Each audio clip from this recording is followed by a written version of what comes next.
Olá, bem-vindo a mais um episódio de Ei, Professor. Olá, Walter. Oi, Martin. Você está indo bem? Ahn, sim, eu vou bem. Conseguiu melhorar da gripe? Bem, como você pode ver, eu ainda estou bastante rouco, mas dá pro gasto. Tem que engolir o sapo, Walter. Eu estou tentando, mas ele não quer ir embora. É complicado, eu sei como é. Faz parte. Sim, faz parte da coisa, né?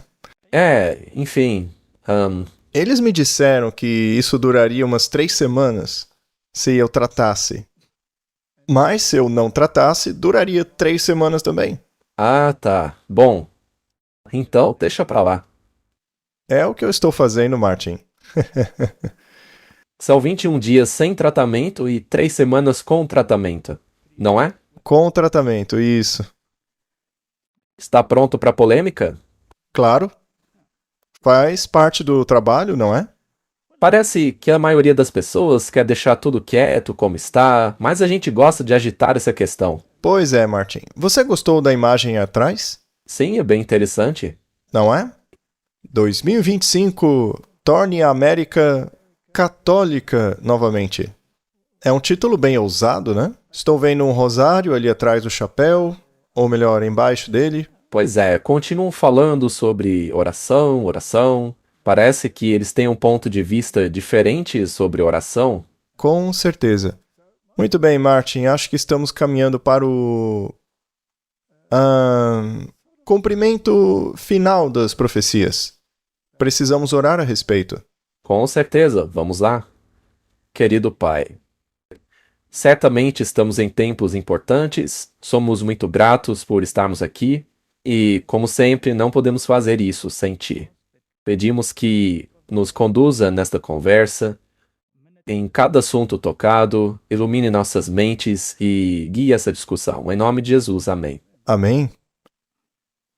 Há muitas coisas interessantes, muitos ruídos de fundo acontecendo no mundo.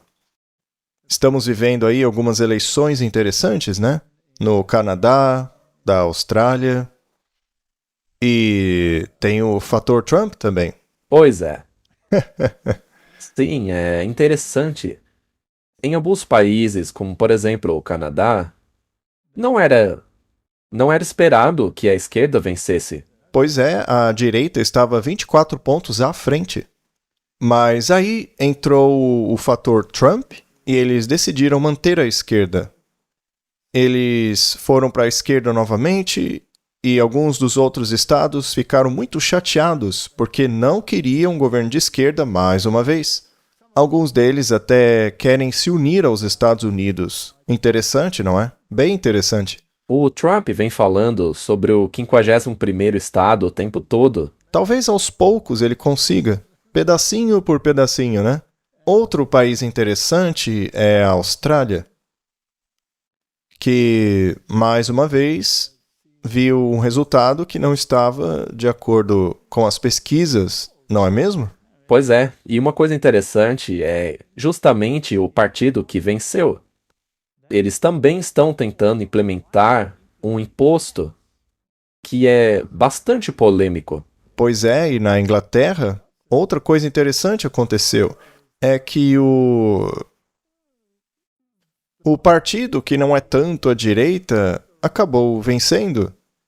E agora, nas eleições suplementares, parece que a direita está ganhando força mais uma vez. Ou seja, está uma grande mistura ao redor do mundo. Mas olhando para isso de um ponto de vista profético, a segunda besta do capítulo 13 de Apocalipse vai ditar o ritmo. Ela vai conduzir tudo. É o que diz a Bíblia. Não há dúvidas de que a segunda besta são os Estados Unidos da América. Não pode ser outro país. Simplesmente não há outra interpretação que encaixe. É uma questão de tempo, o resto vai seguir os Estados Unidos. Então, a turbulência que estamos vendo agora é, na verdade, a tentativa de ganhar ascendência para que essa implementação se torne uma possibilidade. Então, toda essa situação é muito interessante. Mas a questão é que os Estados Unidos vai ditar o ritmo. E como ele tem ditado, hein? Sim, e ainda temos o cenário do Rei do Norte e do Rei do Sul. E sabemos que eles se sentaram à mesma mesa, então o Rei do Norte virá com carruagens e com a economia e com navios, o que você quiser, para derrotar o Rei do Sul. E sabemos que o Rei do Norte é, sem sombra de dúvida, o sistema papal. Ele quer recuperar tudo aquilo que perdeu. O ferimento que recebeu será totalmente curado. E isso está acontecendo nos Estados Unidos, não é mesmo? Veja, basta lembrar do primeiro presidente católico americano, o John Kennedy. Houve um grande debate na época, porque ele foi o primeiro presidente católico americano. Então, houve um grande alvoroço naquela época. Mas o Kennedy, ele acabou, na verdade, distanciando a igreja do Estado. Mas a Bíblia diz que a segunda besta, os Estados Unidos, agirá em nome da primeira besta, que é o catolicismo. E, portanto, devemos esperar uma ascensão do catolicismo naquele país, porém, meio que infiltrado no protestantismo. O protestantismo vai acabar trazendo o catolicismo. Isso está ou não está acontecendo nos Estados Unidos agora? Ora, é claro que está. Basta ver a popularidade do catolicismo atualmente, está crescendo muito, muito mesmo. E por que isso está acontecendo? Porque as pessoas perderam de vista a doutrina. Isso é verdade. A questão em jogo no mundo hoje não é mais doutrina. A regra do jogo hoje é reforma social. É exatamente isso que está acontecendo. Por favor, explique melhor para a gente. É o que está acontecendo. Então, o debate na época da reforma protestante era puramente doutrinário. Qual era a posição de Cristo? Como funciona a salvação? Os dois sistemas sendo completamente opostos um ao outro, catolicismo e protestantismo. Mas aí, essa questão da doutrina e como nos relacionamos à Bíblia e qual é o papel da Bíblia, porque o protestantismo sempre disse que a Bíblia é o ponto central. Sola Escritura. As Escrituras são o nosso guia, o nosso farol, a nossa luz. É a Bíblia que aponta a direção. Já o catolicismo diz que não. É a tradição que define a estrutura para a interpretação da Bíblia, e não a Bíblia que estabelece a estrutura para interpretar a tradição. Então isso é colocar a carroça na frente dos bois. E, doutrinariamente, os dois jamais poderiam concordar. É impossível. Pois um lado aceita a expiação como caminho para a salvação, já o outro lado rejeita a expiação como caminho da salvação. Sendo assim, as duas nunca vão concordar. Portanto, a solução para esse problema, ao longo do tempo, foi aumentar a agitação social, o caos, para que as questões que hoje afligem a humanidade não sejam mais baseadas em doutrina religiosa, mas sim em questões sociais. Como pobreza. Sim, pobreza, distanciamento entre ricos e pobres, divisões ideológicas. Antigamente, os partidos políticos eram meio próximos uns dos outros nessas questões, mas agora estão muito distantes, a ponto de quererem ir para a guerra um contra o outro e explodir o seu próximo em pedacinhos. Então, como você combate os cataclismos sociais? Como combater esse declínio da sociedade? Como combater a degeneração da humanidade? Como resolver as questões morais? Bem, a resposta está em um sistema que já tinha essas coisas sob controle. Ou seja, o catolicismo. durante a Idade Média? Havia um homem que tinha tudo isso sob controle, o Papa. Então, como foi que a autoridade suprema da Bíblia acabou sendo completamente ignorada? Como isso aconteceu? Bom, primeiro, você tinha que criar uma divisão, criar diferentes interpretações bíblicas. Então, tinha-se o protestantismo e o catolicismo. O protestantismo, desde o início, nunca foi realmente unido. Não. Ele até tinha aspectos de unidade, mas nunca foi coeso. O calvinismo permaneceu calvinismo. Pois é, desde o início, nunca houve uma unidade entre eles. Sempre foi fragmentado. E essa fragmentação foi aumentando, aumentando. E à medida que as pessoas estudavam a Bíblia, como já dissemos aqui outras vezes, essa unidade nunca aconteceu. Pelo contrário, as denominações se multiplicaram muitíssimo. Você então começou com um punhado de pessoas, como os luteranos na Alemanha. Aí surgiram os calvinistas lá na Suíça. Depois surgiu lá o grupo protestante na Escócia, por meio de John Knox, que introduziu sua doutrina. Aí veio a igreja da Inglaterra, e mesmo a igreja da Inglaterra era unida com o Estado.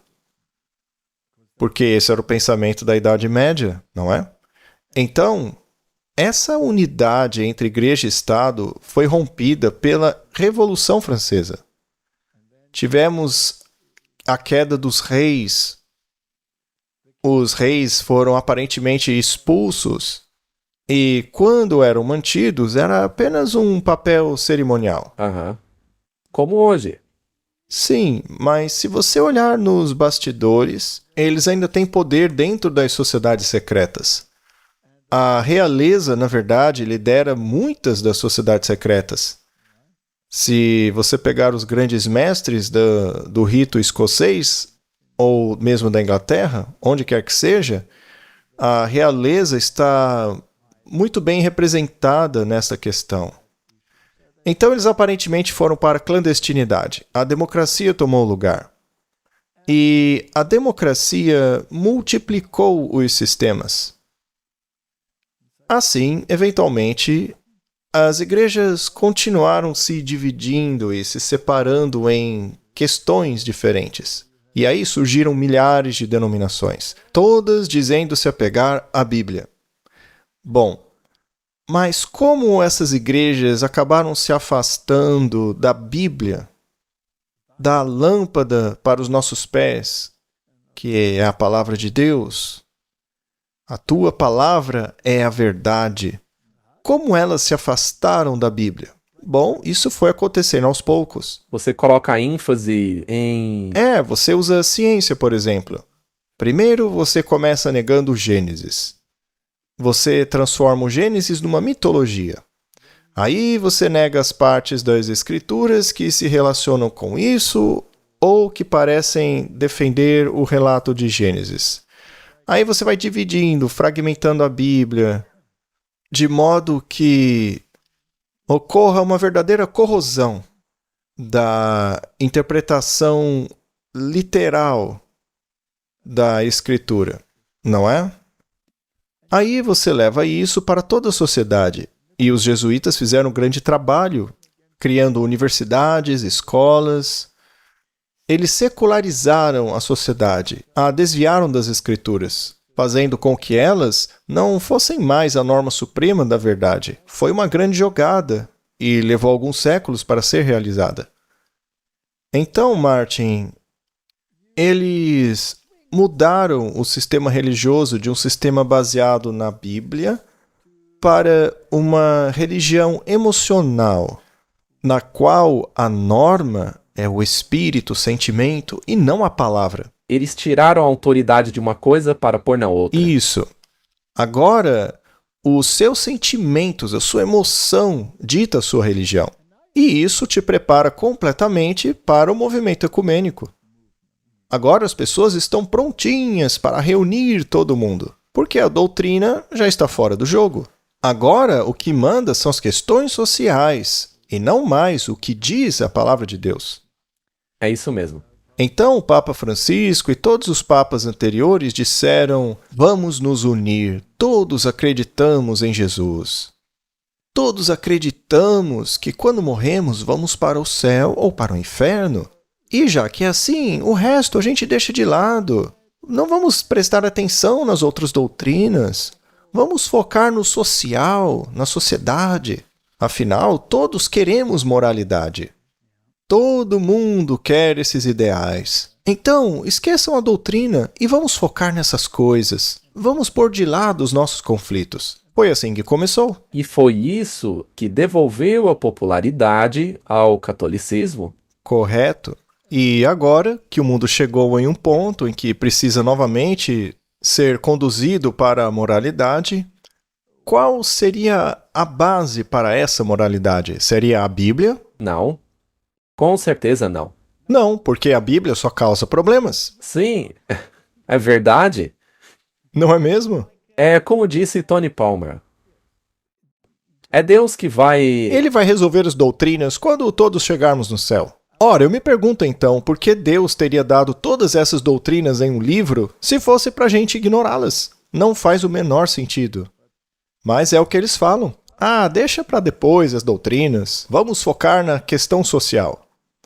E para tal, precisamos de uma liderança forte. Qual é a igreja mais forte?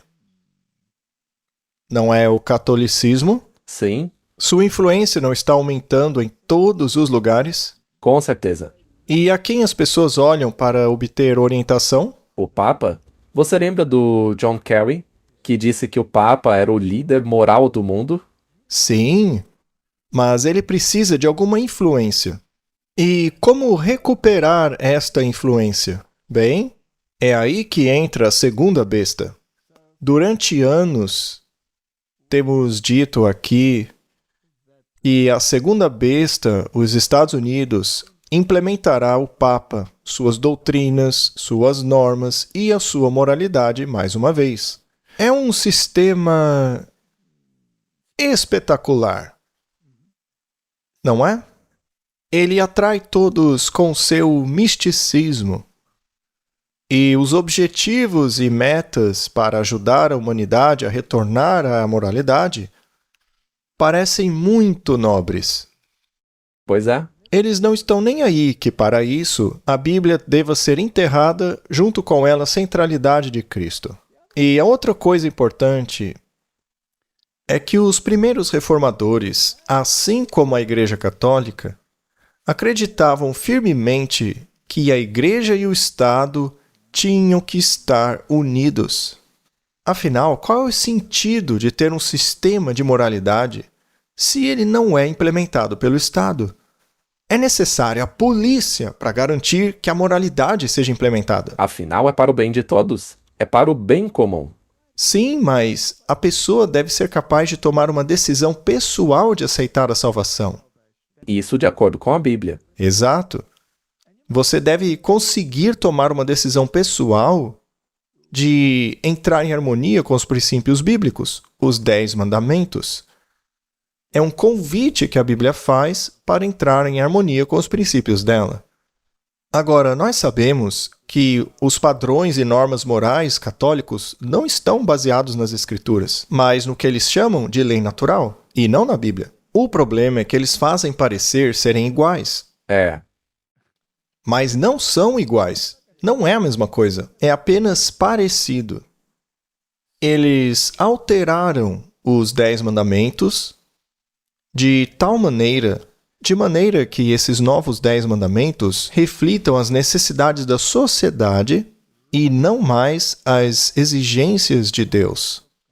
Isso faz sentido. É exatamente o que eles fizeram. Eu sou o Senhor teu Deus, que te tirou do Egito. Não terás outros deuses diante de mim. Esta divindade é muito específica. Aquela que tirou o povo do Egito. Este é o Deus verdadeiro. Não terás outros deuses além de mim. Mas além de quem? Hoje pode ser um Deus genérico. Exatamente da maneira como eles colocam hoje, Pode ser qualquer divindade. Sim, porque excluíram isso. Então, pode ser qualquer divindade genérica. Mas nos 10 mandamentos originais, o Deus a quem devemos servir é muito específico. Ele é o legislador. Qual? Aquele que tirou os israelitas do Egito. Esse é o Deus verdadeiro. Aquele que no Sinai falou e escreveu a sua lei com o dedo nas tábuas de pedra. O Deus que criou tudo. É esse aí mesmo. É esse que devemos servir. Não terá outros deuses além de mim. Agora, como fazer com que todo mundo aceite uma lei dessas, Martin? Só tem um jeito. Tira essa frase aí para que você possa inserir qualquer divindade. É uma boa ideia, não é? Aí serve qualquer deus. Eles querem que a pessoa sirva à comunidade ou sirva a Deus? A comunidade. Muito bem. E para deixar ainda pior, vamos dizer que todas as religiões têm o mesmo Deus. Ora, era assim no Antigo Testamento? Todas as nações tinham o mesmo Deus? Claro que não. Por acaso o Paulo não definiu isso? Sim. Ele não disse que o que os gentios oferecem aos demônios? Sim. Eles ofertam aos demônios. E Deus não quer que sejamos parceiros ou participantes da mesa do diabo. Então, de acordo com a Bíblia, as divindades não são todas iguais. Com certeza não. E considere o Elias, que teve uma experiência lá no Monte Carmelo. Martin, será que essa filosofia do Deus único funciona em uma sociedade com visão de mundo ecumênica? Jamais. Cria um problema. Um grande problema. E quem está criando esse problema para eles? Deus? É. Segundo eles. Segundo a Bíblia, Deus é o problema para eles. Porque a Bíblia é específica que o único Deus é aquele que tirou Israel do Egito, mais nenhum outro. Só que isso cria um grande problema. Não pode ser tão específico assim. Do contrário, você não consegue encaixar os deuses hindus. Também não consegue encaixar a divindade islâmica. Também não consegue inserir os deuses indígenas, dos xamãs. Então, o Deus da Bíblia tem que tornar-se genérico para que se insira os outros deuses. E você consegue isso abandonando doutrinas e focando em questões sociais. Pobreza, fome, conflito entre religiões. E, aliás, o que está causando esses conflitos? Por que é que o jihadista quer acabar com o cristão? Por que é que o cristão é tão teimoso a ponto de não aceitar a divindade do jihadista? Vamos deixar a doutrina de lado. Não foi o Papa Francisco que disse que todas as religiões levam ao mesmo Deus? Sim, foi ele mesmo. Todos devem unir-se. Fratelli tutti. Fratelli tutti. Então vamos nos livrar do Deus verdadeiro, sem mencionar do problema da idolatria. Não farás para ti imagem de escultura? Só isso daí já é um problemão. Sim, porque já exclui muitas religiões. Pois é. O que você vai fazer com o hinduísmo? E todos os ídolos deles? E o budismo? Com o culto aos ancestrais? Como vai lidar com uma questão como essa? Simplesmente não funciona. A não ser que você se livre do Deus verdadeiro. Altere os mandamentos desse Deus. Aí sim você pode adorar Pachamama. Aí sim você pode dar as mãos a divindades pagãs. E todo mundo fica feliz. É muito mais sensato, não é? É muito mais lógico? Não. Tudo bem. Bom, com relação a não tome o nome do Senhor teu Deus em vão, agora você nem sabe de qual Deus está falando. Afinal, agora são todos iguais. O que quer dizer que você não pode falar mal de nenhum Deus, de ninguém. Senão você é um malvado. E, aliás, foi isso que disse o Papa Francisco. Mas essa abordagem é bíblica? Não, de jeito nenhum. Lembra-te do dia do sábado para santificá-lo. 6 dias trabalharás. Mas o resto do mundo adorava o sol. É meio difícil você convencer um mundo que adora o sol a mudar para o 7º dia. Não, vamos ficar no primeiro dia mesmo, o dia do sol. Afinal, Jesus ressuscitou nesse dia, né? Isso é bobagem, não se preocupe com isso. Mas é esse mandamento que dá autoridade a toda a lei. Eu sou o Senhor, aquele que fez os céus e a terra. Não, deixa genérico mesmo. Qualquer Deus serve. Todos nós cristãos estamos unidos no domingo. São só uns doidos aí que são do contra. Não é mesmo? Outra parte do discurso é que você pode fazer no dia que você quiser. O que importa é ter um dia de sábado. É o que dizem também. Outra coisa que tiraram é honra teu pai e tua mãe para que te prolongue os seus dias na terra, não é? Vamos tirar essa promessa aí, deixa só honra teu pai e tua mãe. Na verdade, vamos introduzir a lei natural. Quem realmente tem que ser protegido é o filho, não é? Então, vamos criar uns direitos humanos e colocar o direito da criança acima do direito dos pais. Assim, o Estado e a escola é que decidem qual será o gênero do seu filho. Para eles, o seu filho nem é seu. Não importa que você mesmo tenha visto o sexo do bebê quando ele nasceu. Isso é algo que o Estado ou o sistema vai decidir por você mais tarde. E se você interferir nisso, nós vamos tirar o seu filho, porque o direito do seu filho está acima do seu direito. Isso é uma inversão do quinto mandamento, não é? E a gente podia falar sobre os outros também, mas não faremos hoje isso. Então, Martin, a palavra de Deus não é mais a norma. Hoje a norma é a interpretação que o catolicismo fez dos 10 mandamentos. É a versão deles. E, superficialmente, pode até parecer ser semelhante. Mas, na verdade, destrói o original. Você concorda com isso? Ora, com certeza. Sem dúvida. Essa é a base do ecumenismo. E todo mundo está alinhado com isso agora. No Concílio de Trento, quando os protestantes disseram sola escritura, só acreditamos na Bíblia, só na Bíblia. Aí o arcebispo de Reggio disse, não é verdade, vocês guardam domingo. Na verdade, vocês estão se submetendo às normas e padrões católicos. Então, calem a boca. Vocês não passam de um bando de rebeldes. A gente vai cuidar de vocês. E aí criaram os jesuítas para este fim, para trazerem os protestantes de volta às normas e padrões da Igreja Católica. Esqueçam a Bíblia. Então, foi basicamente assim que aconteceu. E esta é a situação que nos encontramos hoje. E agora vamos entrar em um sistema em que o mundo está em turbulência e novamente precisa de uma forte orientação moral. Voltemos ao catolicismo, não à Bíblia. Não. Voltemos ao catolicismo e às suas normas. Afinal, a doutrina não é importante. Mas sim, a sociedade, o bem comum, as necessidades da sociedade são importantes. Ninguém vai perceber quando implementarmos procedimentos e leis que forcem as nossas normas e que contradizem o que diz a Bíblia. Mas a sociedade precisa disso. Isso se encaixa perfeitamente com esse discurso aí de amor ecumênico. Muito bem dito. Então, vamos eliminar de uma vez por todas a doutrina. Ela não é importante. Apenas siga a maioria. Mas e se alguém não quiser seguir a maioria? Neste caso, para o bem da sociedade e de todo o planeta, esse tipo de pessoas devem ser eliminadas. Então, qualquer voz divergente precisa ser silenciada, porque eles vão atrapalhar a maioria. Eu pergunto a você, será que os papas têm experiência em silenciar vozes divergentes? Aliás, isso não aconteceu recentemente, onde pessoas estavam falando a coisa certa, mas a maioria disse que estavam falando bobagem? Bem, sim. Vamos falar abertamente, Martin? A gente pode ser um pouco atrevido aqui, não é? Sim, podemos.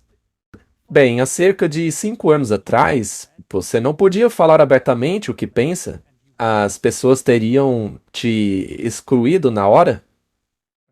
Por exemplo, a mídia, sempre que aparecia alguém dizendo o contrário do que a maioria dizia, eles eram silenciados, não é?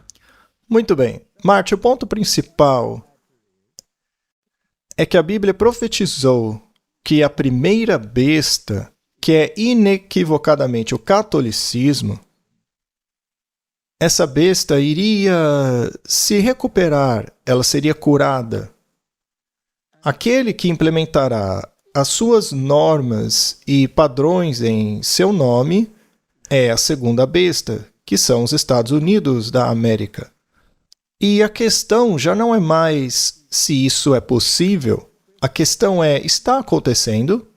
Sem dúvida alguma está. O que vai acontecer então?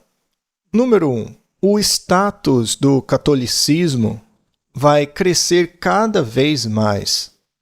Sim, vai se tornar extremamente popular. Essa é a primeira coisa. Segunda coisa, a voz moral que emana desta fonte deve ser considerada primordial. E eles trabalharam muito nisso, não? Tanto a esquerda quanto a direita. Veja, por exemplo, o discurso do Kerry. O catolicismo será elevado. Ele deve se tornar hiperbólico, aumentar muito. Sim, é como se um herói tivesse chegado. Exato. Ainda assim, deve parecer algo passivo. Em segundo plano. Então ele precisa de um espantalho. Sim, sim. Alguém que... Vá à frente. O porta-voz. E hoje estão falando muito sobre proxies, né? Como os Houthis, que representam o Irã, etc. Então, eles precisam de um proxy, um representante. Olha, nós precisamos de alguém da estatura moral do Papa. E com relação ao que disse aquele Papa e aquele outro, também não deve ser esquecido. Mas eu quero ver o que o novo Papa vai dizer. Isso vai ser muito interessante. Eu acho que todos chegarão ao ponto em que dirão: mas esse homem é a voz da razão. É justamente dele de quem precisamos. Eu também acho. Só que para retornar a essas normas e padrões, eles precisam de um representante, um porta-voz. Muito bem. Então, introduza um representante. Bem, a união entre a igreja e o Estado era um sistema poderosíssimo, porque tudo que a igreja decidia, o Estado aplicava. Era maravilhoso, eles estavam felizes com isso. Mas foi por água abaixo. E agora querem de volta.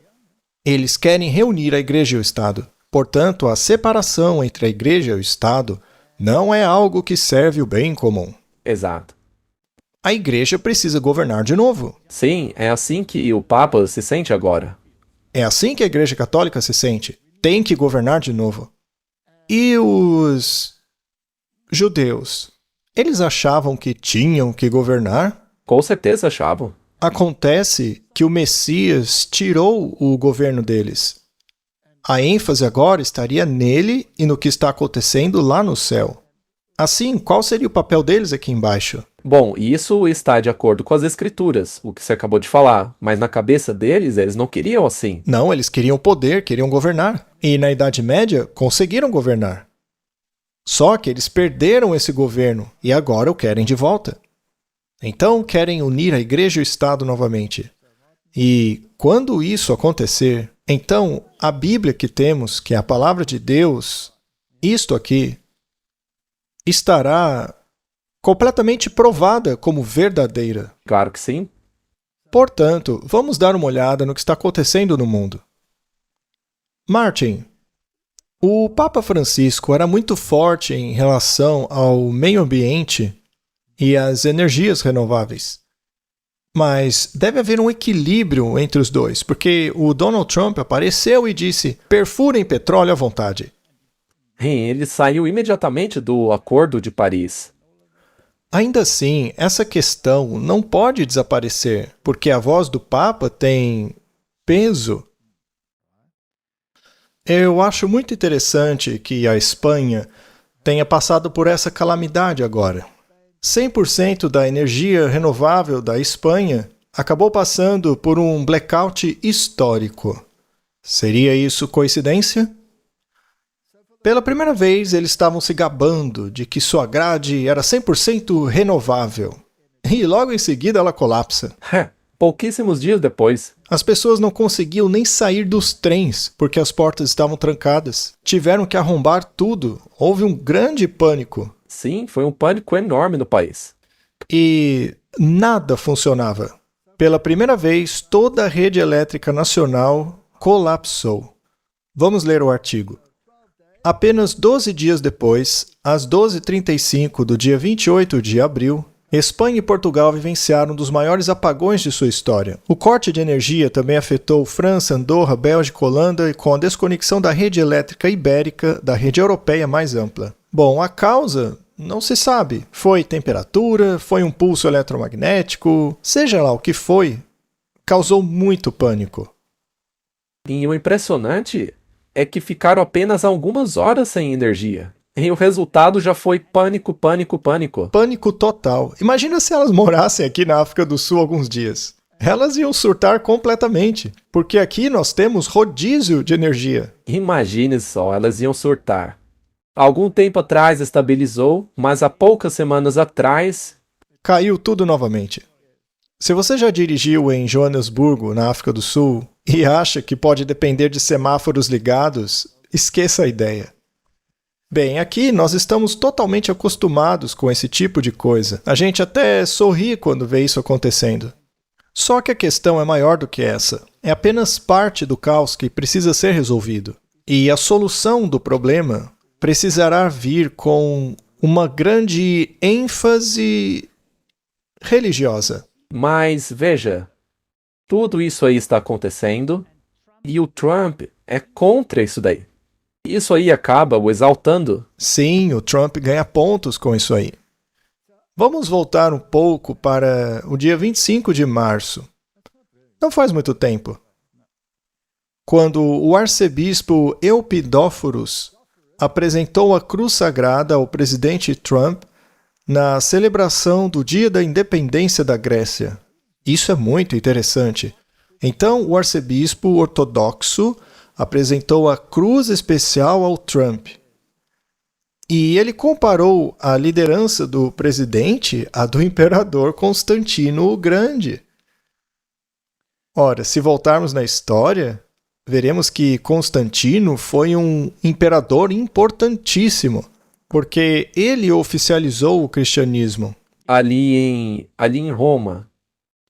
Não apenas o oficializou, mas de acordo com documentos que alguns alegam ser totalmente forjados, ele basicamente entregou o governo do império ao bispo de Roma em uma bandeja, para que este pudesse governar não apenas em assuntos religiosos, mas também em assuntos seculares. Então, esse é o legado que Constantino deixou para a Igreja Católica Romana. Só esclarecendo, o bispo de Roma hoje é o Papa. Isso mesmo. Então, Constantino abraçou o cristianismo. Só que ele não abandonou o paganismo. Então, se você for aos seus grandes memoriais, verá que o cristianismo é retratado de um lado e o mitraísmo, adoração ao sol, do outro. Na verdade, ele unificou o paganismo e o cristianismo. Isso é sincretismo. Então, ele acabou com as guerras e a perseguição contra os cristãos. Mas isso não significa que os cristãos foram vitoriosos. O que aconteceu foi que ambos se uniram. O que, na verdade, é muito pior, porque é perigoso. Unir-se aos pagãos é muito perigoso. O sincretismo é um veneno que é muito bem aceitável. Sim, é um engano. Enfim, o Donald Trump foi comparado ao Constantino. Na verdade, isso me deixa muito feliz. É verdade, porque isso significa que o que a Bíblia predisse está acontecendo. É a mesma coisa. O arcebispo fez isso lembrando a visão que o governante romano teve da cruz como símbolo da vitória divina. Ao entregar a cruz, o arcebispo Eupidóforos fez referência à famosa visão do imperador. Esta cruz é o próprio símbolo que levou Constantino à vitória, como Jesus lhe revelou. O presidente Trump, visivelmente emocionado, aceitou o presente com gratidão e reconheceu seu profundo significado. Então, Martin, qual foi o resultado do que Constantino fez? Ele elevou a posição do bispo de Roma, do Papa, acima de todos os outros bispos cristãos do mundo inteiro. Ele estabeleceu o papado como consequência disso. Então, se considerarmos isso uma tipologia Uma comparação ou um paralelo, seria incrível mesmo. seria um paralelo interessante, não? E eu acho que pode ser isso. E depois, em 19 de março de 2025, os líderes religiosos se reuniram em torno de Trump para orar no Salão Oval. E foi chamado um dia incrível. Líderes religiosos de todo o país visitaram o presidente Donald Trump no Salão Oval nesta quarta-feira, onde oraram com o comandante-chefe. A Casa Branca publicou uma imagem dos líderes reunidos em oração ao redor de Trump enquanto ele estava sentado à sua mesa. Em fevereiro, Trump assinou uma ordem executiva para estabelecer o escritório de fé da Casa Branca. Veja só, estamos tendo uma progressão aqui. Sim, essa é a primeira coisa que ele escreveu na ordem executiva. E, além disso, Paula White é a principal conselheira de Trump. Muito bem. E esse escritório fica na Casa Branca, bem perto do Salão Oval. Na ala oeste. Isso é muito simbólico. É a primeira vez que uma organização desse tipo ganha presença na Casa Branca. É como se a igreja e o Estado se unissem mesmo. Nem consigo pensar de forma diferente. E esse escritório de fé agora faz parte do Conselho de Política Interna. A ordem afirma que o novo escritório consultará líderes religiosos sobre vários tópicos, incluindo defesa da liberdade religiosa. Isso parece muito nobre. Mas devemos lembrar como o Papa Francisco e o catolicismo definem a liberdade religiosa. Para eles, a liberdade religiosa é sempre definida dentro das restrições do bem comum. Então, você não é livre para fazer o que quiser religiosamente. Tem que se enquadrar. Você pode até ter sua preferência denominacional ou sua fé religiosa de preferência, desde que não interfira no bem comum. Bom, o que acontece se eles estiverem unidos em uma questão e você decida discordar dela? Nesse caso, você não tem liberdade religiosa, porque você deve se enquadrar dentro do bem comum. Portanto, a liberdade religiosa só é válida se ela se enquadra dentro dos critérios do bem comum. Isso é semelhante à liberdade de expressão, segundo eles. Contanto que você não diga nada que não queremos que você diga, né? Na quarta-feira à noite, a residência de Trump em Mar-a-Lago, em Palm Beach, na Flórida, sediará a Gala dos Católicos para Católicos. Isso também é interessante. Aqui você tem essa organização baseada na fé, bem dentro da Casa Branca. E a Paula White, que é evangélica, estava lá. Mas agora você tem um dia especial só para católicos. E na residência do Trump. Exato. Os palestrantes do evento incluirão o general aposentado do Exército dos Estados Unidos, Michael Flynn, e o veterano consultor político Roger Stone. Aqui temos o site deles. Católicos para Católicos, Gala de Oração Católica para América 2025. Inspirando uma nova onda de catolicismo e patriotismo na América. Eles não estão recebendo uma dedicação especial? Com certeza. E também é muito importante lembrar que estes são os católicos conservadores. Católicos apoiadores do pré-Vaticano II. Na verdade, eles só precisam de um papa conservador para consolidar as questões, não é? Outra palavra que usamos da última vez é católicos tradicionais. Tradicionais. Católicos para católicos, lutando para trazer a fé católica de volta à praça pública, por meio de comícios de terços, mídia, ações políticas e mais. Tem doutrina aí, Martin? Não, não tem. Não, deixe a doutrina de lado. Não vamos trazer ela. Vamos fazer apenas encontros de terço. Bem, rezar o terço é uma oração repetitiva. 10 Ave-Marias, um Pai Nosso. 10 Ave-Marias, um Pai Nosso. E a Bíblia diz claramente que não se deve fazer isso. Apenas diga o que você precisa. Fale com Deus como um amigo. Vinde a mim todos os que estáis cansados e sobrecarregados.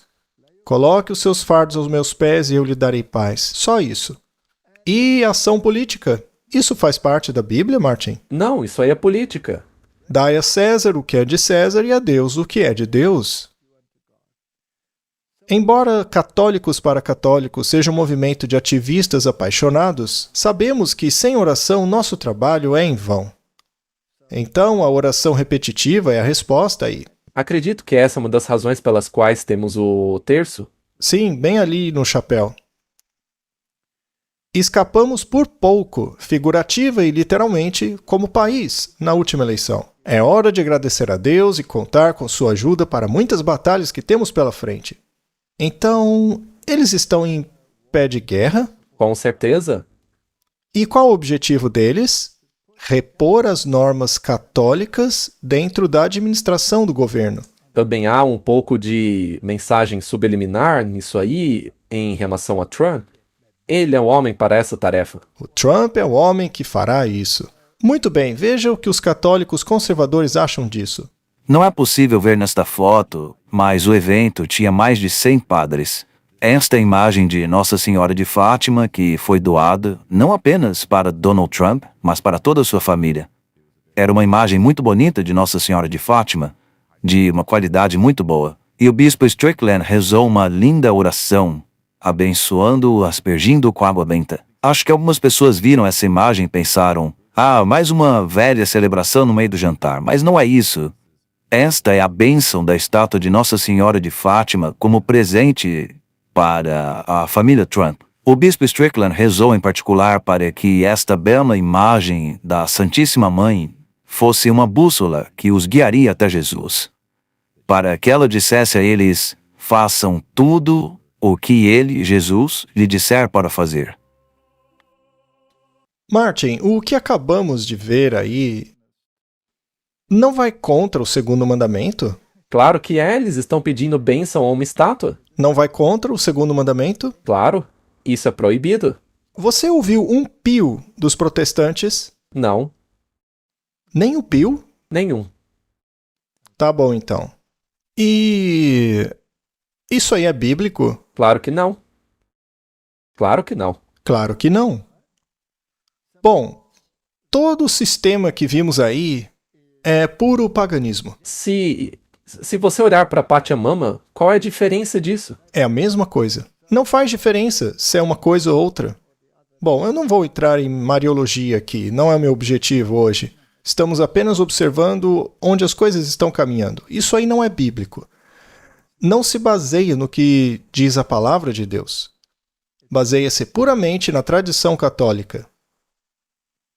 E é interessante que a Sky News tenha dito que o Trump está atuando com todas as suas ordens executivas e tudo mais como se fosse um rei, não um presidente. Isso é verdade?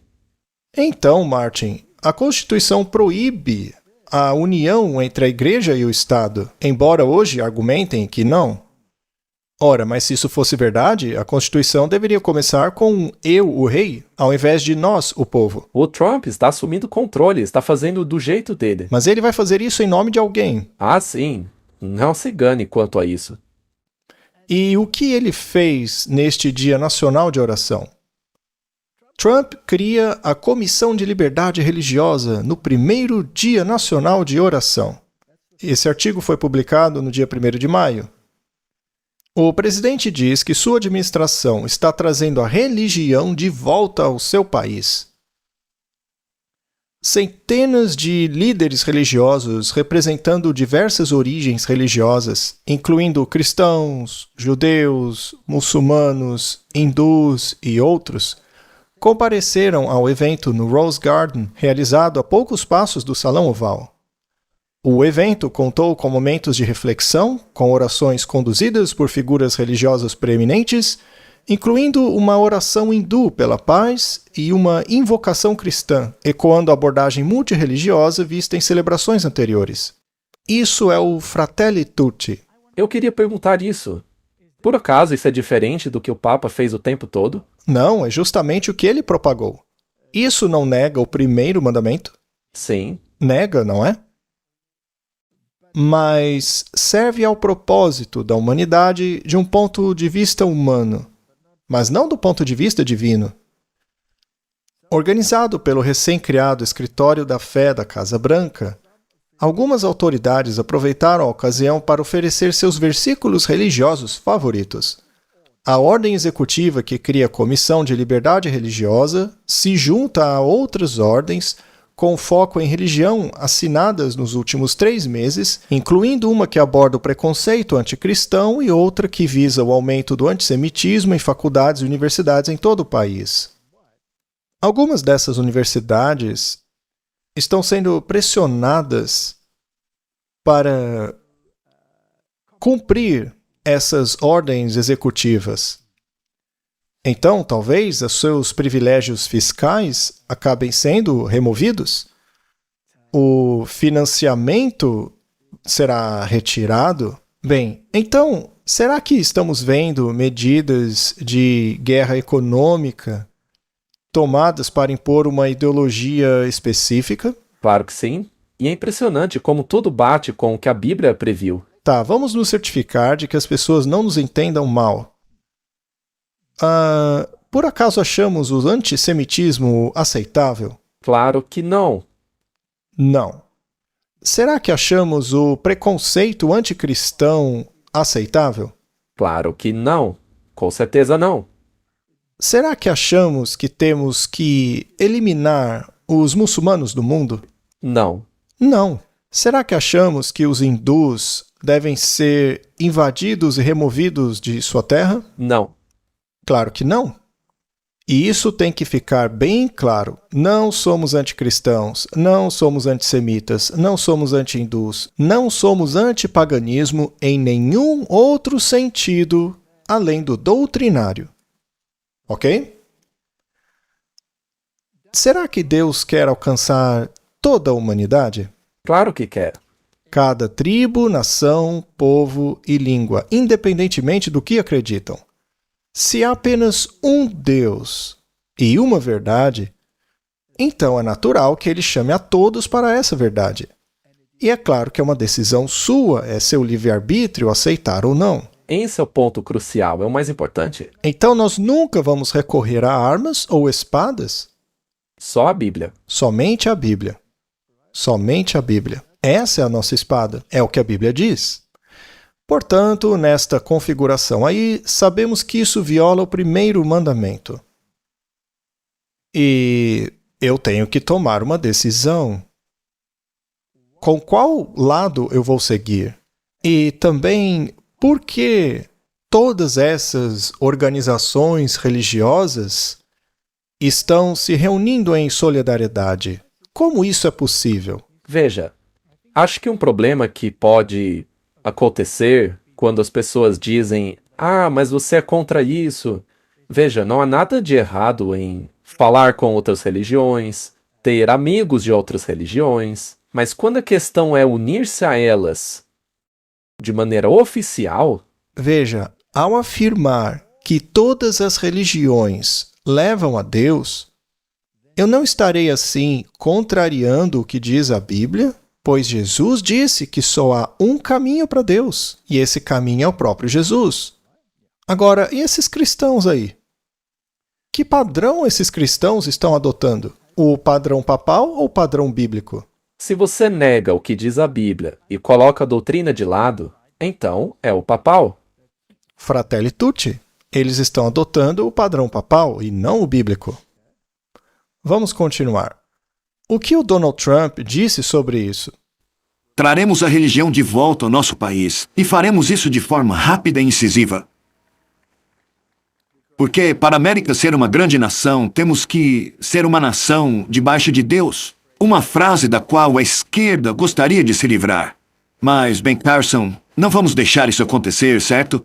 Tornaremos a América rica e saudável novamente. E por que não religiosa novamente, não é? É por isso que estamos aqui, certo, Dan Patrick? Este grupo religioso trabalhará diretamente da Casa Branca. E isso nunca foi feito antes, nunca foi permitido. Isso porque dizem existir uma separação entre a igreja e o Estado. Mas eu disse, olha, vamos esquecer isso um pouco. Sério mesmo, separação entre igreja e Estado? Isso é bom ou ruim? Eu não tenho certeza. Mas tendo essa separação ou não, vocês estão na Casa Branca, aonde deveriam estar. Vocês estão aqui representando o nosso país. Vamos trazer a religião de volta para a nação. E isso é muito importante. Criei um escritório religioso histórico aqui na Casa Branca.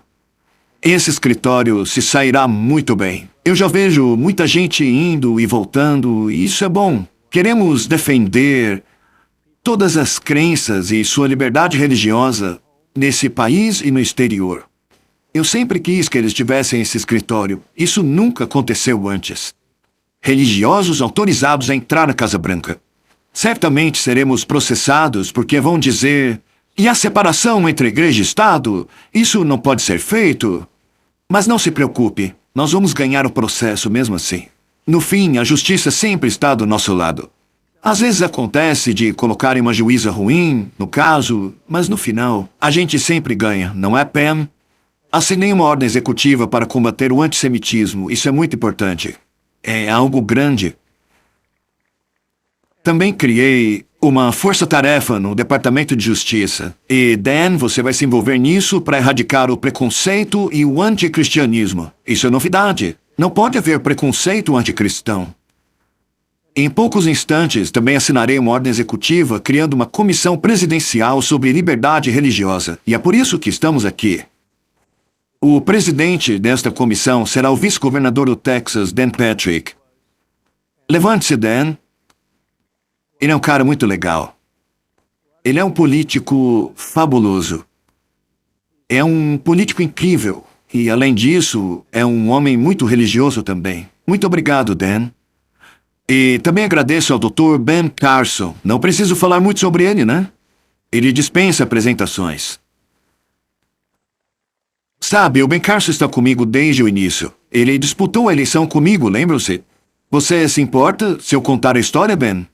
O Ben Carson disputava a eleição contra mim e ele foi muito bem. Ele estava subindo na pesquisa, mas depois de uns 3 ou 4 debates, ele olhou para mim e disse: olha, você sabe que vai ganhar, né? E vai ganhar por muito. Isso foi em 2016. E eu disse: como assim? O que quer dizer, Ben? Você ainda está no jogo? Está fazendo uma boa campanha? Ainda tem uma chance. Tudo bem que ele estava ficando para trás. Bem atrás, na verdade. Mas ele disse: você vai vencer. Ninguém aqui pode te vencer. E você sabe por quê? Porque Deus está com você. Muito obrigado, Ben, disse eu. E depois ele disse isso de novo na igreja. Ele me parou e disse: você se lembra que eu falei que Deus estava contigo? Nunca houve um presidente que invocou mais o nome de Jesus do que o senhor. Nunca um presidente disse: sim, eu amo Jesus, mas também amo pessoas de todos os tipos. Seu coração está com cada americano, e o senhor está provando isso hoje. Tenho orgulho de representá-lo como presidente. Tenho orgulho de ter o Ben Carson como vice-presidente e todos os membros desse comitê. Nós serviremos o povo e, o mais importante, serviremos a Deus. Muito obrigado. Sob a liderança do presidente Donald Trump, a fé não será deixada de lado. Ele foi trazido de volta para onde sempre pertenceu, o centro. Traremos a religião de volta ao nosso país. E vamos torná-la cada vez mais forte do que nunca. Muito obrigado a todos. Martin, temos agora essa Comissão para a Liberdade Religiosa. O presidente dessa comissão é Dan Patrick. Acho que ele é o vice-governador do Texas, não é? Ele é uma figura política muito preeminente. E, obviamente, ele é um evangélico que está muito empolgado para que isso aconteça. E é muito interessante que o vice-presidente desta comissão seja um adventista. Bom, depende de como você vai definir essa liberdade religiosa. Se essa liberdade religiosa for definida como para servir ao bem comum, então o próximo passo desta comissão está bem ali no projeto 2025. Trata-se da implementação da lei dominical. Inicialmente, talvez até haja espaço para outras interpretações, mas de acordo com o documento, o dia oficial será o domingo. Então, se o consenso se tornar muito forte, isso seria uma lei papal, contrariamente à lei bíblica, que ordena a guarda do 7º dia. Então, eu estou muito interessado para ver como isso vai se desenrolar. Não vou julgar ninguém até que algo realmente aconteça, mas eu sei o que a Bíblia diz que vai acontecer. E é isso que me preocupa. Também me preocupa. Temos instruções claras do espírito de profecia com relação a misturar-nos com política. Então, estamos vivendo em um período muito interessante. Você consegue ver como a religião foi sistematicamente introduzida no governo? Ele até mesmo admitiu aí no vídeo que essa união entre igreja e Estado traria problemas com a justiça, mas ele afirmou que venceria essa disputa. Ou seja, vamos jogar pela janela essa ideia de separação entre igreja e Estado. Sim, ele disse, esqueçam isso. E isso é o cumprimento da profecia. Agora, veja o que ele disse também. Como sinal de respeito à memória da sua santidade, o Papa Francisco, pela autoridade que me foi conferida como presidente dos Estados Unidos pela Constituição e pelas leis dos Estados Unidos da América, por meio deste decreto, ordeno que a bandeira dos Estados Unidos seja hasteada a meio mastro na Casa Branca e em todos os edifícios e terrenos públicos. Bom, isso daí, antes de mais nada, não é reconhecer a autoridade do bispo de Roma? É um sinal de respeito. Será que é difícil eles também implementarem a marca de autoridade dele? Seria interessante. Bom, um dos cardeais que é visto como favorito para tornar-se o próximo Papa, claro, entre os conservadores, e veja, ele não é o único cardeal conservador. Também existem outros na disputa. Na verdade, o próprio Donald Trump mencionou um cardeal americano que também está do lado conservador. Há vários deles que podem estar na disputa. Um deles é este Robert Sarah. Este Robert Sarah é um dos cardeais favoritos entre os conservadores para suceder o Papa Francisco. Ele é considerado um favorito pelos conservadores por refletir os papados doutrinários e por ter a mente litúrgica dos papas João Paulo II e Bento XVI. Então, eles querem ater-se ao ritual católico ditado pela tradição. Ele está entre os que estão sendo considerados para substituir o Papa Francisco. Um homem como ele pode também estar em harmonia com o pensamento dos políticos da Casa Branca neste momento. Nessa administração, sim. E também com o grupo Católicos para Católicos. E isso é muito interessante. Sarah chefiou anteriormente o Escritório de Caridade do Vaticano, Cor Unum, e entrou em conflito com o Francisco em muitas ocasiões. A divisão ideológica entre eles chegou no auge quando Sarah e Bento, que se aposentou como Papa interino em 2013, foram coautores de um livro intitulado Das Profundezas de Nossos Corações, Sacerdócio, Celibato e a Crise da Igreja Católica, onde eles defendiam as formas mais tradicionais de se conduzir a religião. Vance, um dos últimos dignatários a se encontrar com Francisco no domingo de Páscoa antes de sua morte, fez referência ao Papa João Paulo II, ideologicamente mais semelhante a Sara, em recentes discursos públicos. Então parece haver um distanciamento do lado liberal na direção do lado conservador. E Martin, isto seria a cura da ferida. Com certeza. Também não seria uma cura caso eles elejam um Papa literal? Na verdade, não importa se o Papa eleito seja liberal ou conservador. Ou moderado, que seria um meio termo, né? O que vai curar a ferida do papado é a união entre a Igreja e o Estado, e as normas e os padrões da Igreja sendo implementados por lei. Isso mesmo. É isso que vai curar a ferida.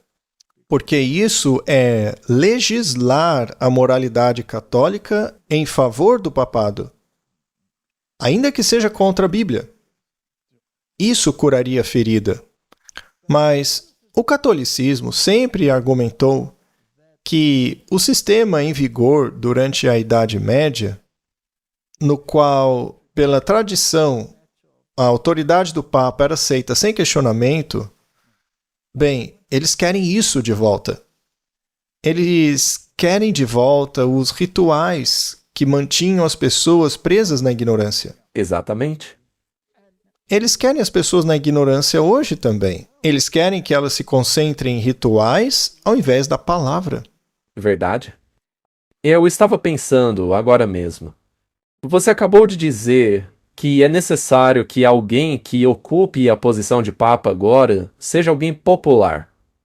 Bom, o Papa Francisco começou muito popular, mas ao longo do tempo, e a gente já falou sobre isso aqui antes, embora ele tenha dito certas coisas que eram liberais, ele nunca mudou a doutrina católica. Não, ela permaneceu idêntica. Mesmo o Concílio Vaticano II não revogou nenhuma doutrina católica. É como disse o bispo Schneider, não podem fazer isso porque são doutrinas ex-cátedra, são infalíveis. Bem, só essa doutrina da infalibilidade papal já deveria fazer os protestantes ficarem de cabelo em pé. Os faria ter um ataque nervoso, de tão revoltados com essa doutrina. Mas os protestantes hoje não dão um pio contra isso. Na verdade, eles apoiam essa doutrina, porque eles querem que a moralidade volte. Hoje os protestantes querem uma autoridade terrena também, porque isso seria a implementação terrena do seu poder. Eles não se importam mais com o reino de Deus. O que eles querem é estabelecer um reino terrestre, achando que Jesus está olhando para ele e dizendo: muito bem, meus soldados do reino terrestre, vocês estão mantendo todos na linha, sob o meu controle e meu nome, mesmo que tudo isso seja contra a Bíblia. Antes de continuarmos, a olharmos para o bispo Sara, Cardeal Sara. Ah, sim, desculpe. No episódio anterior que fizemos, mencionamos o Papa Negro. Bom, explique pra gente. Algumas pessoas ficaram confusas achando que era uma questão racial, mas não tem nada a ver com isso. É só a roupa que usam. O Papa Negro é o chefe da Ordem dos Jesuítas. E ele também reside em Roma. E é o poder por trás do trono. Ele é o general do exército. É ele quem implementa no terreno o que se deseja alcançar. Ele garante que o objetivo seja cumprido. Se infiltrou em todas as sociedades políticas. Esse é o Papa Negro. Não tem nada a ver com a cor da pele dele, mas com a vestimenta que ele usa.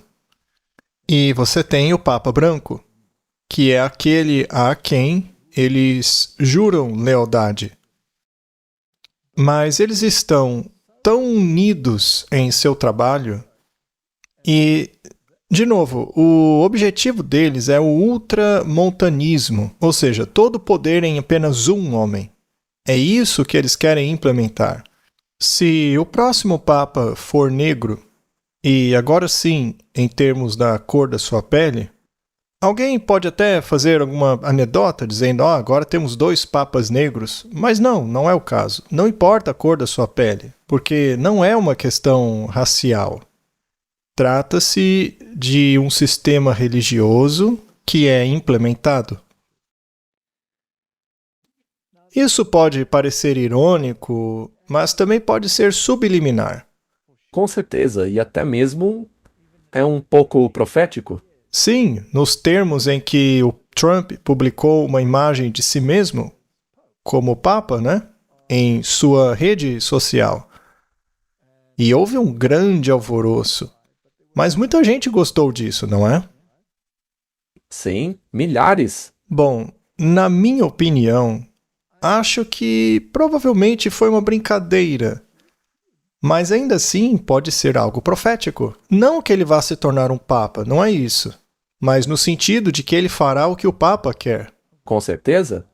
Veja, ele estará atuando, ainda que ele não seja o Papa, mas fazendo tudo o que o Papa quer. Tudo o que ele quer. Ele estará agindo como se fosse o papa. Na verdade, o Trump fará aquilo que o papa gostaria de fazer publicamente, mas que está fazendo clandestinamente. Ele fará como os papas faziam na Idade Média. Como faziam na Idade Média. Ele será apenas um representante agindo em nome do Papa. A imagem foi publicada sem comentários ou explicações na conta pessoal do presidente dos Estados Unidos e, em seguida, na conta do X e do Instagram. Talvez, então, tenha havido uma certa maldade envolvida. Talvez sem que eles soubessem. Ou talvez sim, uma implicação profética aí. Não é um dos truques dos jesuítas que você coloca em prática bem à vista de todos aquilo que você quer fazer? Sim, essa é a norma da sociedade secreta. Você esconde as coisas à vista de todos.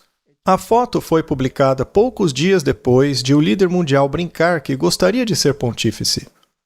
Na semana passada, repórteres no gramado da Casa Branca perguntaram a quem ele gostaria que sucedesse Francisco e ele respondeu: "Eu gostaria de ser Papa. Essa seria minha primeira escolha." Ele continuou dizendo que não tinha preferência, mas que havia um cardeal em Nova York que era muito bom. Bom, anteriormente ele disse que o cardeal Burke era uma excelente escolha. Agora ele deve estar se referindo ao cardeal Dolan. Então, qualquer um deles seria tradicionalista caso entrasse.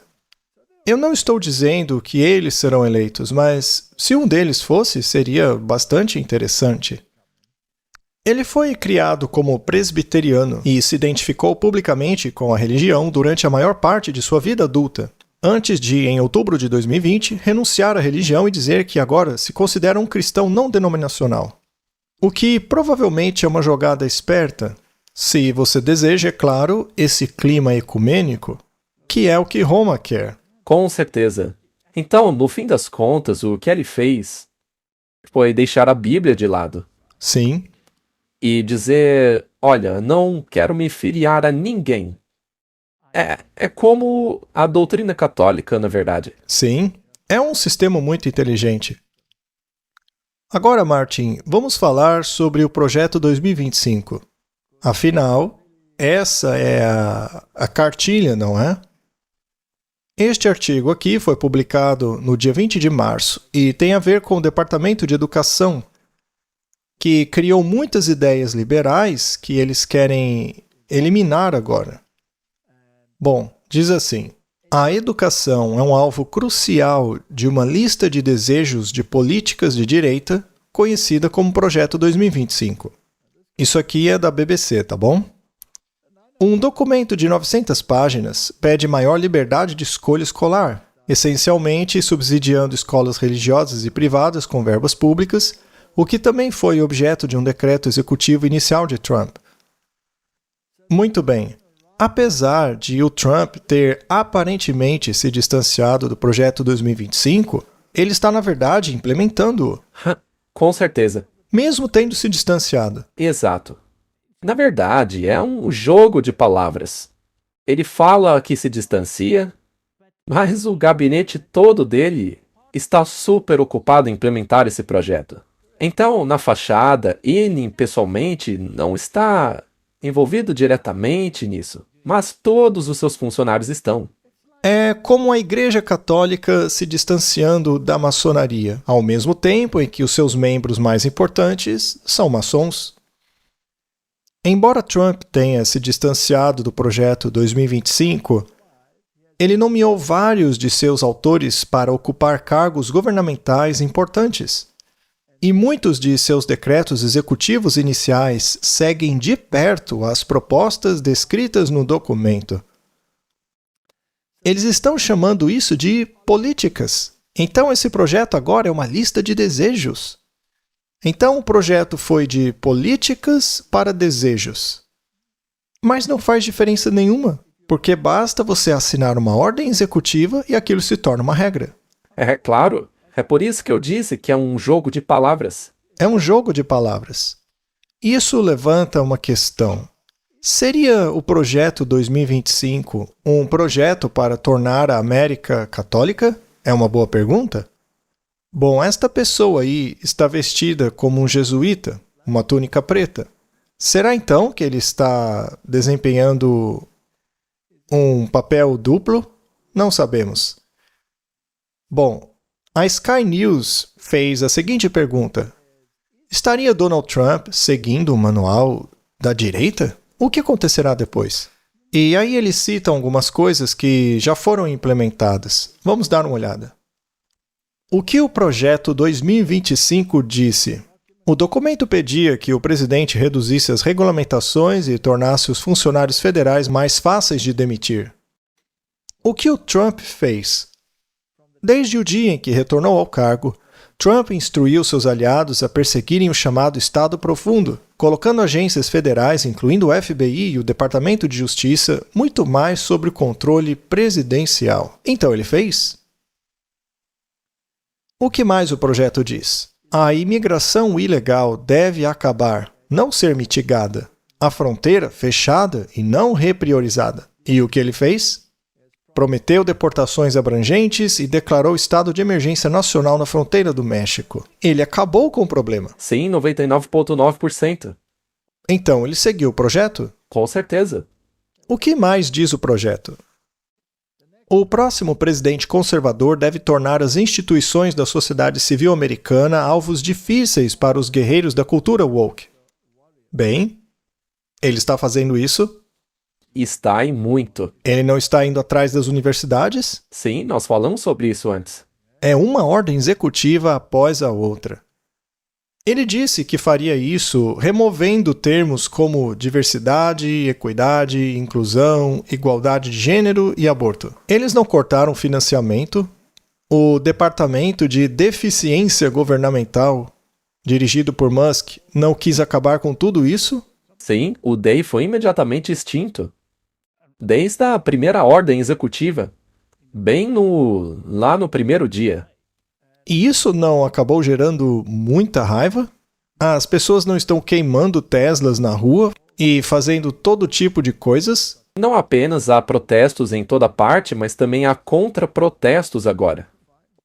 Bom, ele também prometeu fazer guerra contra a esquerda, e ele realmente cumpriu isso. Suas ordens executivas determinaram que existem apenas 2 gêneros, e buscou acabar com o apoio governamental aos programas DEI, enquanto o Pentágono removeu o conteúdo DEI de sua plataforma online.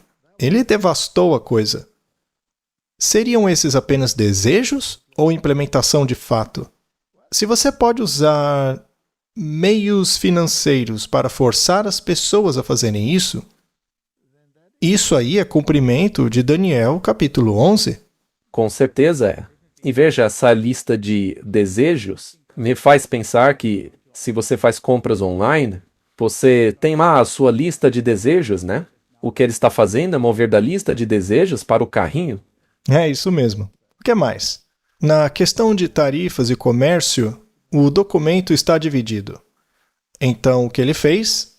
Embora tenha demonstrado alguma flexibilidade em outras políticas, o presidente Trump tem falado de seu amor por tarifas há décadas. Sua série de tarifas globais derrubou os mercados e deixou aliados abalados. Mas haverá uma nova ordem econômica. E uma vez que ele pode forçar o mundo, deve ter alguma influência. Bem, por acaso não estão todos os países, inclusive o nosso, correndo atrás do Trump para negociar? Isso não mostra que ele pode usar a economia para forçar ideologias? Com certeza. O que mais ele disse? A política federal de educação deve ser limitada. E, em última análise, o Departamento Federal de Educação deve ser eliminado. O que ele fez? O Trump assinou um decreto pedindo o desmantelamento do Departamento de Educação. Ele está cumprindo o projeto à risca. Bem, o que mais ele disse? Ele também disse que a próxima administração conservadora deveria reduzir o financiamento da USAID, reduzindo o seu orçamento a, no mínimo, o mesmo orçamento que essa agência tinha em 2019. Ele fez isso? 100%. Com certeza, e foi muito mais além. Em vez disso, ele decidiu acabar com a coisa. O que mais o projeto 2025 sugere? As políticas climáticas extremas do governo Biden agravaram a insegurança alimentar e a fome globais. Sua agenda de anticombustíveis fósseis levou a uma forte alta nos preços globais da energia. Então, vamos resolver o problema. Basta um bom apagão na Espanha para provar o seu ponto de vista. Perfeito, não é? Como tudo acontece. Com certeza. O que ele fez?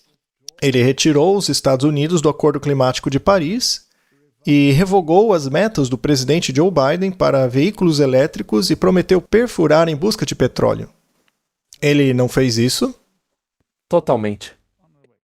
Muito bem. Isso aqui. A decisão da Suprema Corte de derrubar as proteções ao aborto em Roe vs. Wade é aclamada como a maior vitória pró-família em uma geração. Mas diz que as coisas não devem parar por aí. E o que fez o Trump? Embora sua enxurrada inicial de decretos executivos não incluísse medidas para expandir ou aplicar a lei Comstock, o Dr. Long disse que ainda é muito cedo para o mandato do presidente. Então, Martin, esta é uma pequena agenda de longo prazo. Primeiro você tem que colocar as coisas no lugar para dar a tração de que você precisa, certo? Você não pode implementar uma ideologia até ter a influência necessária para aplicá-la. E podemos ver como justamente isso está acontecendo. O que mais diz o Projeto 2025? O amplo manual de poder pedia aos aliados dos Estados Unidos que assumissem uma responsabilidade muito maior por sua defesa convencional. O que fez o Trump? Semelhantemente ao Projeto 2025, Trump e seu governo instaram os aliados da OTAN a gastar mais em defesa. Ele está forçando. Sim. Ele não está só pedindo. Muito bem, o que mais? O TikTok é, na prática, uma ferramenta de espionagem chinesa que deveria ser proibida pelo presidente. O que o Trump tem feito? Ele tem tentado negociar a venda das operações do aplicativo para uma empresa americana. Então, ele está avançando aos poucos. Agora eu estou interessado no próximo. É isso aí. E não sou eu falando isso, é a Sky News. Certo? Vamos deixar isso bem claro. O que vem a seguir? Bem, o que poderia acontecer a seguir? Se Trump continuar a espelhar o Projeto 2025, seja consciente ou inconscientemente, algumas partes não concretizadas do documento incluem seu foco na família, que, segundo ele, está em crise. Interessante. E acrescenta: é hora de os formuladores de políticas elevarem a autoridade, a formação e a coesão familiar como sua principal prioridade e até mesmo usarem o poder do governo, inclusive por meio do Código Tributário, para restaurar a família americana, com um dos autores afirmando: toda ameaça à estabilidade familiar deve ser enfrentada. Martin, qual é a principal coisa que o papado pediu para trazer a família de volta ao seu propósito original? O que o papado pediu? Uma lei dominical. Lei dominical. Não é coincidência que isso esteja no projeto? Sim, está documentado lá, mas já tem estado presente na Europa há muito tempo. A Aliança Europeia pelo Domingo já promove isso há muito tempo. Mas uma vez que eles pedem isso, e a questão número 1 para restaurar a família e torná-la viável novamente é o tempo comum de descanso e lazer, para passarmos juntos como uma família. Só que esse tempo de descanso tem que ser sincronizado, tem que ser um tempo comum. Então, como sincronizar esse tempo de descanso? Como você sincroniza isso? É muito simples. Não adianta nada você dar folga para a mãe na quarta-feira e para o pai no domingo, porque aí a família fica dividida. Não adianta nada parte dos membros da família estarem sujeitos à regra da escola e as outras à regra do trabalho. Isso não é um descanso sincronizado. Você tem que sincronizar. Deve haver apenas um dia de descanso para toda a família. Seria esse dia a quarta? Não, Talvez o sábado? não, Seria então o domingo? exatamente. De acordo com o projeto 2025, qual dia será escolhido? Domingo? Então, o argumento deles é sincronizar o descanso a fim de unir as famílias. Isto significa que qualquer outro dia, mesmo que inicialmente seja permitido em termos de liberdade religiosa, eventualmente deve dar lugar ao tempo de folga sincronizado.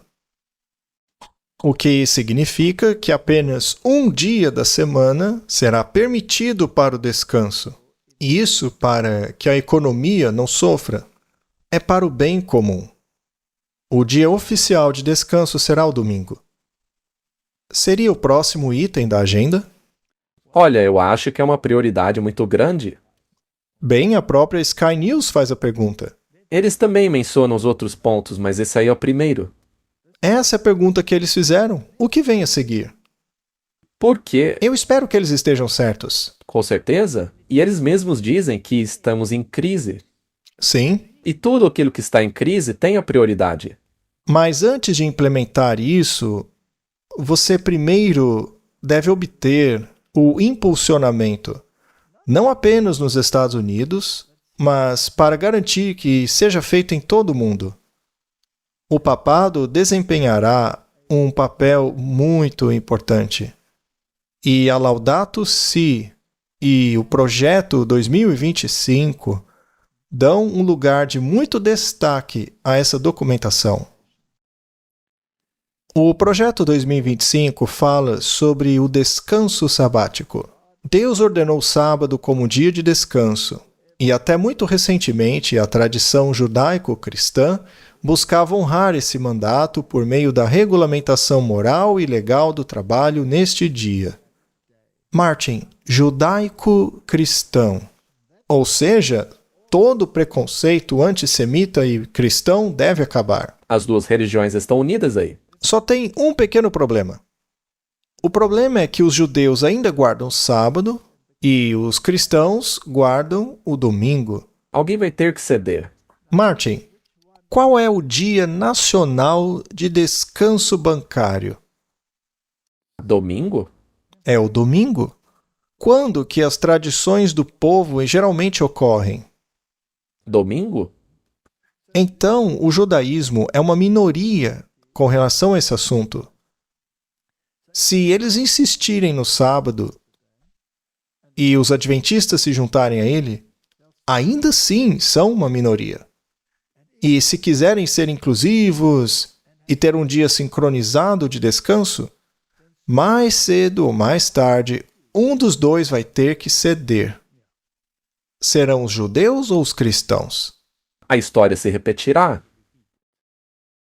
Todos irão para o domingo. Constantino não fez uma lei dominical? Exatamente a mesma coisa. Naquela época, alguns grupos ainda guardavam sábado, enquanto outros o domingo. E o catolicismo, então, criou uma lei anti-sábado. Isso é história. Se o Donald Trump está sendo comparado a Constantino, isto significa que ele está agindo em nome do bispo de Roma. Então, os desejos do bispo de Roma, a marca da sua autoridade, a guarda do domingo, deverá ser legislada em favor ao papado, enquanto que a guarda do sábado deverá ser criminalizada. Qual dos dois grupos será que vai abrir mão do sábado? Os judeus ou os adventistas? Vamos deixar isso com a providência. Vamos ver o que acontece. Então, Martin, além disso, um dia de folga compartilhado capacita as famílias e comunidades a aproveitarem tempo livre juntos. É por isso que o tempo de descanso tem que ser sincronizado. Isto proporciona um ritmo de vida mais saudável para todas as pessoas. É o que diz o documento, Martin? É para o bem comum. Isso é exatamente o pensamento papal. O Congresso deveria incentivar o descanso comunitário, alterando a lei de padrões trabalhistas justos, para exigir que os trabalhadores recebam 1h30 pelas horas trabalhadas no sábado. Esse dia seria o domingo por padrão. Essa é a marca da besta. Portanto, ainda que o presidente da Comissão de Liberdade Religiosa seja evangélico e o vice-presidente adventista, ou mesmo que seja um judeu, a questão do domingo versus sábado não vai desaparecer facilmente. Não vai mesmo. A pergunta em questão é: quem vai ceder? Qual dia será eventualmente forçado para que haja um dia de descanso sincronizado para o mundo todo? Será que os sindicatos se envolverão? Com certeza, eles já se envolvem. Na Europa, os principais sindicatos estão seguindo a onda dominical, não estão? Sim, todos eles. Martin, temos uma jornada interessante pela frente. E neste pensamento, acho que precisamos orar, porque as profecias, como estão na Bíblia, estão se desenrolando diante dos nossos olhos. Precisamos mesmo orar. A oração tem poder. E não é essa oração aí do rosário. Com certeza não. Vamos falar com Deus em simplicidade. Pai Celestial, o Senhor segura a rédea da história. Sabemos disso porque o Senhor previu a história ao longo do livro de Daniel e Apocalipse. E agora, quando vemos as mesmas coisas ali escritas acontecendo diante dos nossos olhos, significa que temos uma escolha a fazer entre vários reis. Algumas pessoas acreditam que os reis deste mundo devem ditar a moralidade. Já a Bíblia afirma que aqueles que não aceitarem a moralidade da tua palavra não te amam, porque quem ama Deus guarda os mandamentos de Deus. Aqueles que se dizem cristãos e não guardam seus mandamentos são mentirosos, é o que diz a Bíblia. Não queremos ser mentirosos, Pai. Queremos guardar os seus mandamentos e não tradições humanas que se disfarçam de bem comum. Então, ajuda-nos a tomar decisões corretas. É o que eu peço em nome de Jesus. Amém. Amém.